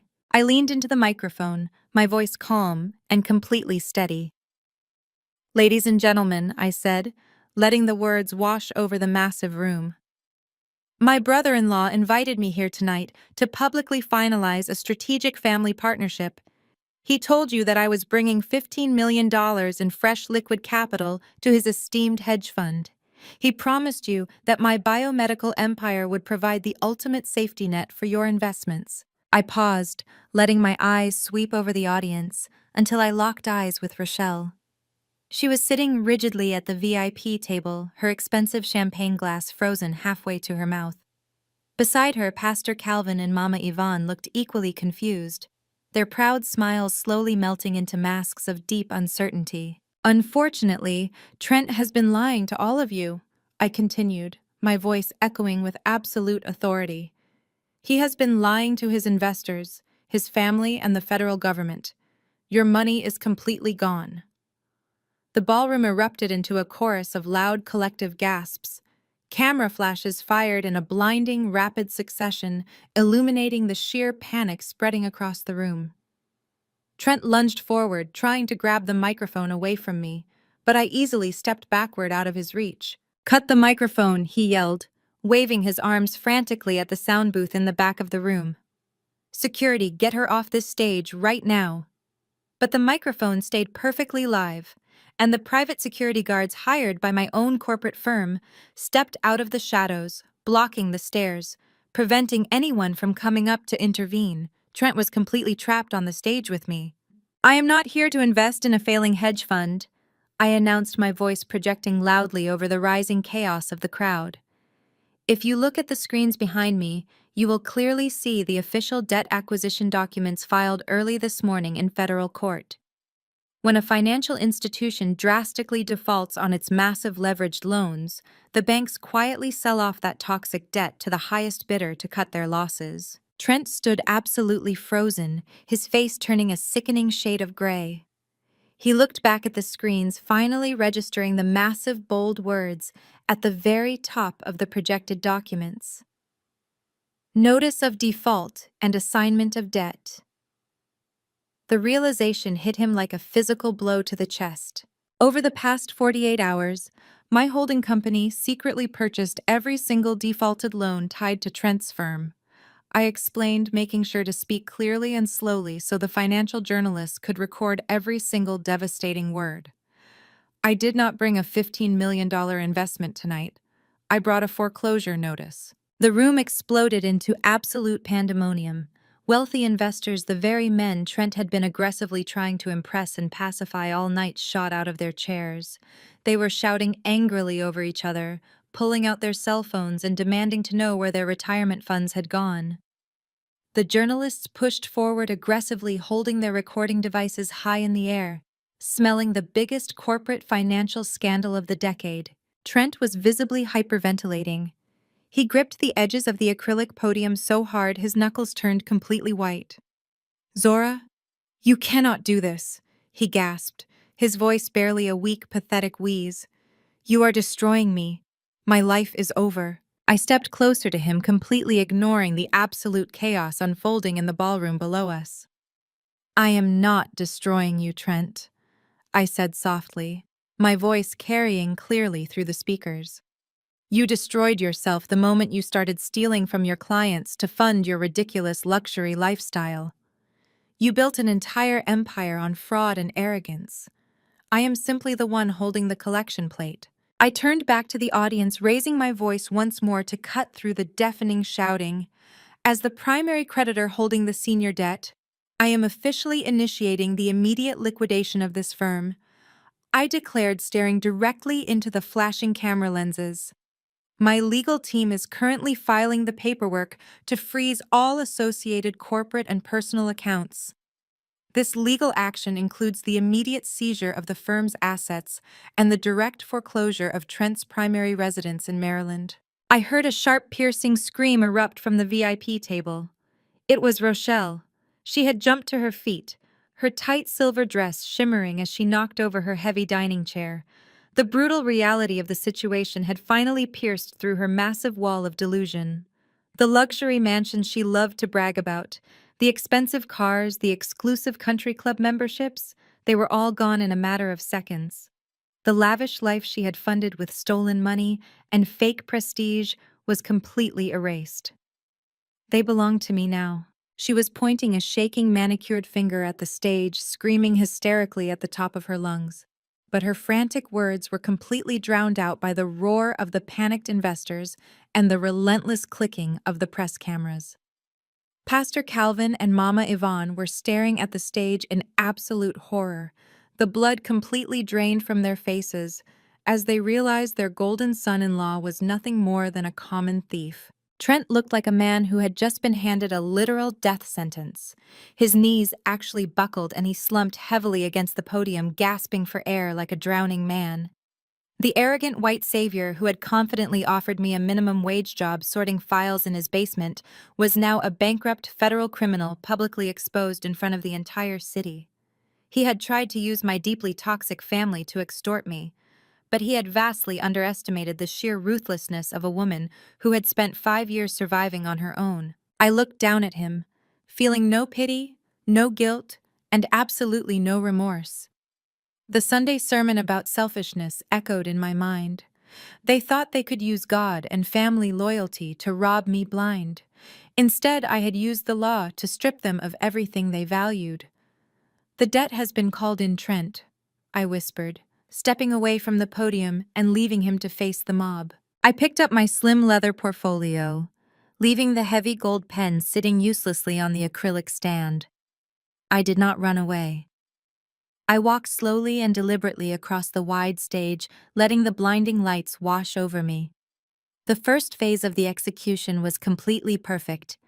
The true creditor had arrived, and the total collapse of their fraudulent empire was happening exactly on my terms. I had barely taken 5 steps away from the podium when Rochelle's hysterical screaming reached a fever pitch. She scrambled away from the VIP table, pushing past the stunned investors, and ran toward the edge of the stage. "You are a psychotic liar," she shrieked, her face twisted into an ugly mask of pure hatred. Her voice cracked, echoing loudly through the massive speakers because the sound engineer had completely abandoned his post in the chaos. "Do not believe a single word she is saying!" Rochelle yelled frantically, waving her arms at the audience and the flashing cameras. "She is sick. She is a delusional drug addict. She has been in and out of European rehabilitation centers for 5 years. This is all a massive hallucination induced by her sickness. She does not have any money, and she certainly does not own any debt." I stopped walking. I turned around slowly, looking down at my older sister, who was practically foaming at the mouth in her desperate attempt to salvage her crumbling reality. She was playing her favorite card, the fake addiction, but this time she was doing it in a room full of her own elite public relations clients. I watched the faces of the wealthy socialites and corporate executives who paid Rochelle thousands of dollars a month to manage their public images. They were looking at her like she had completely lost her mind. I walked right back to the acrylic podium where my tablet was still connected to the main projection system. "You really should have learned when to stay quiet." "Rochelle," I said, my voice cutting through her hysterical screaming with cold, absolute precision. I reached out and tapped the screen, advancing the presentation to the very next slide. The massive black and white foreclosure documents instantly vanished. In their place, the huge screens lit up with a blinding array of highly detailed official records. On the left side of the projection were my certified Swiss tax returns, spanning the entire 5 years I had been living in Geneva. The numbers were staggering, clearly displaying millions of dollars in legitimate corporate income, capital gains, and international patent royalties. They were stamped and verified by the Swiss Federal Tax Administration. In the center of the massive screens, a high-definition video began to play. It was a time-lapse compilation of the security camera footage from my private biomedical laboratory.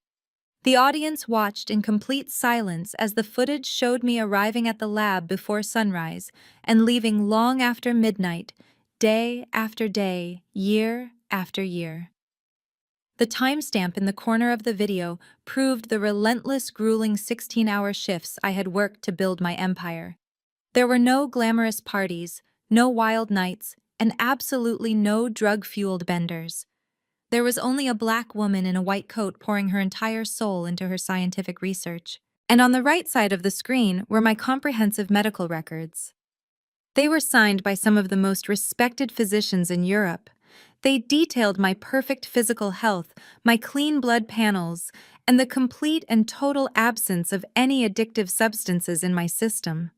The documents explicitly stated that I had never received treatment for any form of chemical dependency. I looked down at Rochelle, who was staring up at the screens in pure, horrified silence. The loud, frantic screaming had completely died in her throat.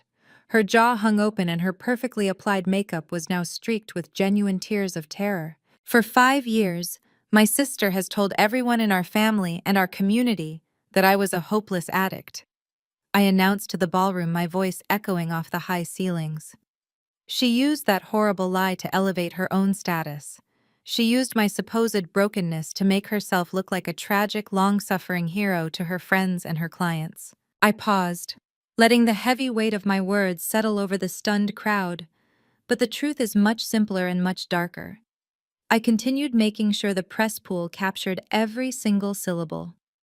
5 years ago, Rochelle embezzled $10,000 from her own startup business to fund her luxury shopping habits. When she was about to be caught, she panicked. She blamed the missing money on me. She invented a fake drug addiction to explain where the funds went, and my parents helped her cover it up because they could not bear to see their perfect golden child face the consequences of her own theft. A loud collective gasp rolled through the crowd. I watched as Rochelle's elite clients began whispering fiercely to one another, their faces twisted in absolute disgust. These were people whose entire livelihoods depended on pristine public perception. They were quickly realizing that their expensive public relations executive was a pathological liar who had framed her own innocent sister to cover up financial fraud. Pastor Calvin and Mama Yvonne looked like they wanted the floor to open up and swallow them whole. The prestigious church leaders who had spent years preaching about morality and honesty were sitting in frozen terror as their deepest, darkest family secret was broadcasted to the most powerful people in the city. They had chosen the comfortable lie over the difficult truth, and now the truth was burning their entire world to the ground. You built your entire public relations firm on a foundation of massive lies, Rochelle, I said, looking directly into her wide, panicked eyes. You thought you could control the narrative forever because I was too scared to speak up. But I am not that frightened 19-year-old girl anymore. I am the chief executive officer of a $400 million company, and I keep the receipts for absolutely everything. She took a weak, stumbling step backward, completely defeated by the overwhelming mountain of undeniable evidence. The fake addiction is over, I declared, my voice ringing with finality. The tragic hero act is completely dead. The whole world now knows exactly what kind of monster you really are. The heavy silence that followed my declaration was absolute. It was the kind of thick, suffocating quiet that only exists in the immediate aftermath of a massive explosion. Rochelle stood frozen, her mouth opening and closing soundlessly like a fish out of water. But before she could formulate another pathetic lie, the heavy gilded double doors at the far end of the grand ballroom swung open with a resounding thud. The sudden noise made several investors physically jump. 3 figures stepped through the threshold. They were not wealthy socialites or local journalists. They were my corporate legal team flown in directly from Geneva and Washington, D.C. They moved with a synchronized, terrifying precision. They wore impeccably tailored dark suits, and their expressions were carved from solid ice. They did not look at the ice sculptures or the crystal chandeliers. They had a single target. The lead attorney, A tall, imposing man with silver hair at his temples carried a thick, leather-bound folder. As they walked down the center aisle, the crowd naturally parted for them. The wealthy elite, the church elders, and the desperate hedge fund investors physically stepped back, creating a wide, clear path. They recognized predators when they saw them, and my lawyers were the apex predators of the corporate legal world. Rochelle watched them approach, her eyes darting frantically around the room. She looked like a trapped animal, realizing the cage door had just locked shut. She instinctively took a step backward, bumping into her overturned dining chair. Pastor Calvin and Mama Yvonne remained absolutely paralyzed in their seats, watching the grim reapers of consequence march directly toward their golden child. The lead attorney stopped just 2 feet away from Rochelle. He did not shout. He did not need a microphone to command the room. His deep, steady voice carried easily through the deathly quiet ballroom. "Rochelle Miller," he stated, looking down at her trembling frame. "I am the senior litigation partner representing Zora Miller and her associated corporate entities." He reached into his leather folder and pulled out a massive stack of legal documents, bound by a thick blue ribbon. He held them out, suspending them in the air between them. Rochelle refused to raise her hands. She stared at the papers as if they were covered in poison. When she did not take them, he simply let them drop. The heavy stack hit the polished hardwood floor right at her expensive silver heels with a loud, devastating slap. "You have been officially served," he announced, stepping back and folding his hands in front of him. I leaned back into the acrylic podium, watching the final nail being driven into her coffin. "Those documents outline a $10 million civil lawsuit, Rochelle," I explained, my voice echoing softly through the speakers. "The charges include massive character defamation, malicious libel slander, and a highly coordinated civil conspiracy to commit extortion." Rochelle looked down at the papers and let out a small, strangled gasp. $10 million, she whispered, her voice completely devoid of air. "You cannot do this. You do not have any proof. It is just your word against mine." I let a cold, humorless laugh slip through my lips. "I am the chief executive officer of a biomedical technology firm, Rochelle. I do not operate on hearsay. I operate on documented empirical data." I pointed toward the stage screens, which my technical team immediately shifted to display a massive grid of digital evidence. "The lawsuit includes the frantic, passive-aggressive voicemails you left on my secure server. On Saturday morning, I listed, counting them off on my fingers. It includes certified screenshots of the group text messages you sent to the church members, explicitly claiming my company was a fraudulent money laundering operation. And most importantly, it includes the crystal-clear, high-definition audio recording I took from the back pew of Greater Fellowship Ministries on Sunday morning, while you stood at the holy pulpit and lied to 3,000 people." The collective gasp from the church members in the audience was deafening. Several of the older aunties who had been defending Rochelle just an hour ago covered their mouths in sheer horror. They suddenly realized their sacred sanctuary had been used as a staging ground for a vicious corporate blackmail scheme. Pastor Calvin squeezed his eyes shut, unable to look at the faces of his congregation, who were now staring at him with absolute disgust. "You tried to use your public relations firm to destroy my initial public offering." I continued, staring down at her completely broken form. "So I used my legal team to completely dismantle yours. A $10 million lawsuit means every single one of your business accounts is now frozen pending investigation. Your boutique agency is completely bankrupt as of this exact second." The immediate fallout in the room was spectacular to witness. The elite socialites and corporate executives who made up Rochelle's client list were visibly backing away from her. In the world of high-end public relations, reputation is the only currency that matters. Rochelle was no longer just a liar, she was a massive, radioactive liability. Being associated with a woman facing a $10 million extortion and defamation lawsuit from a highly respected biotech founder was corporate suicide. One of her most prominent clients, a wealthy real estate developer sitting at the adjacent table, actually stood up and threw his cloth napkin onto his plate in disgust. "Do not ever contact my office again, Rochelle." He snapped loud enough for the entire room to hear. "Our retainer is officially terminated.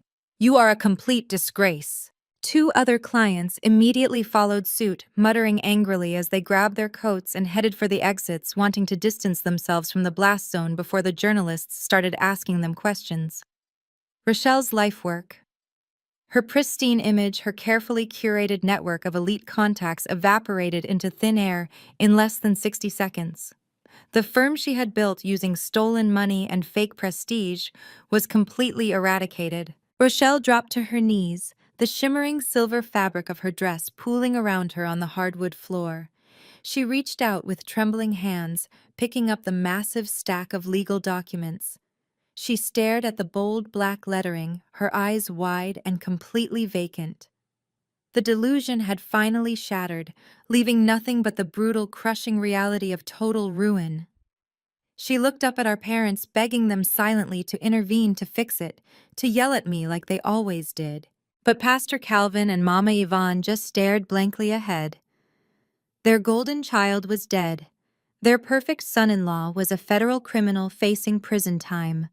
Their empire of lies was reduced to absolute ash. The legal hammer had dropped, and there was no hiding from the impact. The heavy thud of the legal documents hitting the floor seemed to snap whatever fragile thread was still holding Trent's sanity together. He stood frozen behind the acrylic podium for a long, agonizing moment, his pale face turning a mottled shade of angry purple. The panic that had consumed him just minutes ago rapidly mutated into a blind, vicious rage. He realized there was no escape. The money was gone, the fund was liquidated, and the cover-up was completely destroyed. He ripped the gold fountain pen from the stand and hurled it across the stage, where it shattered against the back wall. He turned away from me and marched directly to the edge of the stage, glaring down at Rochelle, who was still kneeling on the floor, clutching the lawsuit. "This is all your fault," he screamed, his voice cracking with pure venom. "You promised me she was just a stupid addict. You promised me she would roll over and sign the paperwork because she was terrified of your little public relations threats. You lied to me, Rochelle. You dragged me into this mess to cover up your own pathetic embezzlement, and now I am losing my entire firm." Rochelle looked up at him, her tear-streaked face twisting in absolute disbelief. "Trent, please," she whimpered, reaching a shaking hand up toward him. "We are family. We can fight this together. We can call my lawyers." Trent let out a harsh barking laugh that sounded completely unhinged. "Your lawyers?" He mocked, his voice echoing through the silent ballroom. "Your lawyers cannot even save your bankrupt agency. You do not have a dime left to your name. I should have never married into this pathetic excuse for a family. I gave you everything. I gave you status. I brought you into my world, and all you did was drag me down into your ghetto drama." The racist slur hung in the air, heavy and undeniable. The polite facade of the wealthy hedge fund manager completely evaporated, revealing the arrogant bigot he had always been beneath the surface. He had only tolerated my family because they worshipped his whiteness and his perceived wealth. The moment they were no longer useful to him, he threw them away with absolute disgust. Pastor Calvin stood up from his chair, his hands clenching into tight fists. But Trent just pointed a shaking finger right at my father's face. "Do not even look at me," Calvin Trent spat. "You and your hypocritical church. You paraded me around like a trophy because you were so desperate to be associated with real money. You are all just a bunch of frauds pretending to be elite. My life is ruined because I trusted a family of liars and thieves. I am divorcing you, Rochelle. I am filing the papers the second I get out of here. You are absolutely nothing to me now." Rochelle let out a loud, agonizing wail, burying her face in her hands as her marriage completely disintegrated in front of hundreds of witnesses. But Trent's furious rant was suddenly cut short. The heavy gilded doors at the back of the ballroom swung open for the third time that evening. A team of federal agents wearing dark windbreakers with the letters FBI printed across the back walked into the room in a tight tactical formation. Earlier that week, my legal team had anonymously forwarded the complete dossier of Trent's financial crimes, offshore shell companies, and fraudulent accounting records directly to the Federal Bureau of Investigation Field Office. The Securities and Exchange Commission had already been building a case, but the evidence I provided gave them the immediate probable cause they needed to execute an emergency arrest warrant to prevent a flight risk. Trent froze, his eyes widening in pure animal terror as the agents moved swiftly through the parted crowd. The wealthy investors and journalists scrambled out of their way, eager to give the federal authorities a clear path to the stage. Trent Miller. The lead agent announced, his voice deep and commanding as he climbed the stage stairs. You are under arrest for wire fraud, securities fraud, and the operation of an illegal Ponzi scheme. Put your hands behind your back immediately. Trent did not try to run. There was nowhere left to go. He turned around slowly, his shoulders completely slumped, offering his wrists to the federal agent. The sharp metallic click of the steel handcuffs locking into place echoed loudly through the silent ballroom. The sound was final and absolute. As the agent began reciting his Miranda rights, reading them aloud for every single investor to hear, the remaining shreds of Trent's arrogant dignity were completely stripped away. The agents led Trent off the stage, and Frog marched him right past the VIP table. He kept his head down, refusing to look at the investors he had stolen from or the wife he had just brutally discarded. Rochelle remained on the floor, sobbing uncontrollably, her body shaking with violent heaving gasps. The shimmering silver dress she had worn to project ultimate power was now wrinkled and stained with her tears. The golden child was officially broken, reduced to a weeping mess on the floor of a hotel ballroom. Utter chaos completely overtook the room. The wealthy elite, the people my family had spent decades trying to impress, were looking at the Millers with expressions of pure, unadulterated disgust. The church members who had purchased expensive tickets to support Trent's charity gala were whispering furiously among themselves, shaking their heads in profound disappointment. They had seen the real Rochelle, the liar and the thief. They had seen the real Trent, the racist and the fraud. And they had seen my parents, the enablers, who had allowed it all to happen just to protect their fragile social standing. Several prominent church elders walked right past my parents' table, refusing to even make eye contact as they headed for the exit. Pastor Calvin reached out, trying to grab the arm of a senior deacon, but the man pulled away sharply, offering a look of deep betrayal before walking out the door. Mama Yvonne sat completely frozen in her chair, her hands resting limply in her lap. The grand illusion she had sacrificed her youngest daughter to maintain was completely shattered. The community they ruled with an iron fist would never look at them the same way again. The prestige, the respect, the carefully crafted image, it was all permanently gone. I stood quietly on the stage watching the ballroom empty out. The journalists were practically running over each other to get outside and photograph Trent being loaded into the back of a federal vehicle. The investors were loudly discussing class action lawsuits and emergency asset freezes. Nobody was paying attention to the weeping woman on the floor or the silent pastors sitting in the shadows. They were obsolete. They were no longer a threat to anyone. I picked up my tablet, disconnecting it from the projection system. The massive screens behind me went dark, signaling the official end of the execution. My legal team stood waiting for me near the side exit, their expressions calm and completely professional. The debt was called in. The lies were destroyed. The criminals were in custody. The operation was an absolute and total success. I walked out of the main ballroom and stepped into the quiet carpeted hallway leading to the hotel lobby. The heavy mahogany doors closed behind me, muffling the sounds of the chaotic aftermath. I took a deep breath of the cool, filtered air, feeling a profound sense of absolute lightness. But my quiet exit was suddenly interrupted by the frantic sound of footsteps rushing up behind me. Zora, wait, please wait. It was Mama Yvonne. Her voice was completely broken, stripped of all its usual arrogant authority. I stopped and turned around. She and Pastor Calvin were practically running down the hallway. They looked completely hollowed out. My mother reached out with a trembling hand, trying to grab my arm, but I took a deliberate step back, completely rejecting her physical touch. "Please, Zora, you have to stop this," my father begged, his eyes filled with genuine tears. The federal agents already took Trent away. "Rochelle has nothing left. You cannot go through with this $10 million lawsuit. She will go to prison if she cannot pay the damages. You have made your point. Everybody knows the truth now. Please drop the lawsuit.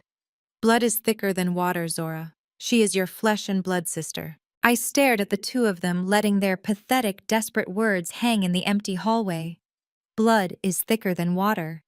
I repeated, my voice completely flat and devoid of any emotion. That is a very convenient scripture for people who use their blood to drown the people they are supposed to protect.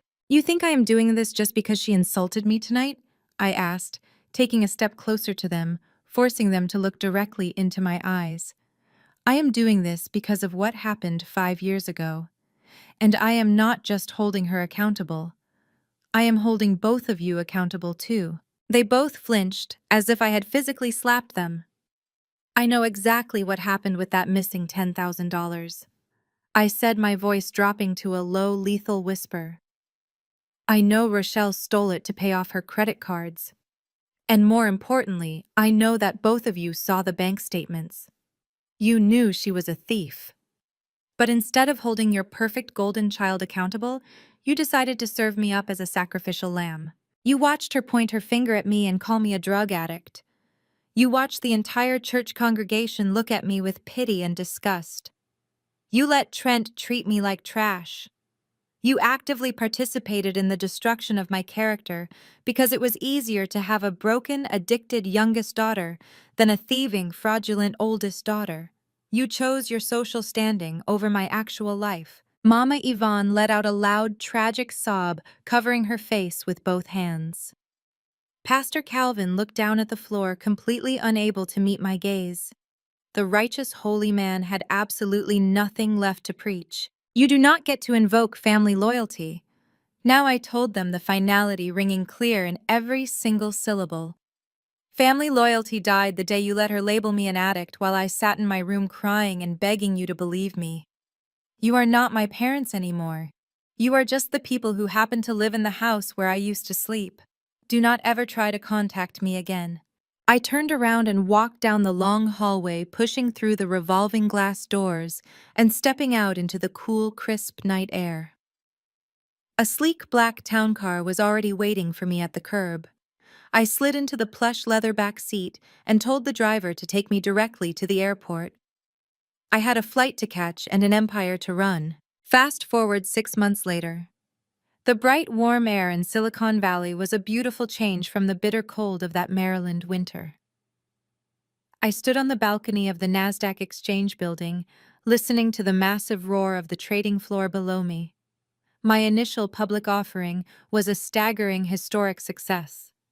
My biomedical firm completely shattered global market expectations, and my personal net worth officially crossed the $1 billion mark. Meanwhile, back on the East Coast, the fraudulent empire of the Miller family had completely crumbled into dust. Trent was currently sitting in a maximum security federal holding facility, entirely denied bail, awaiting a massive criminal trial.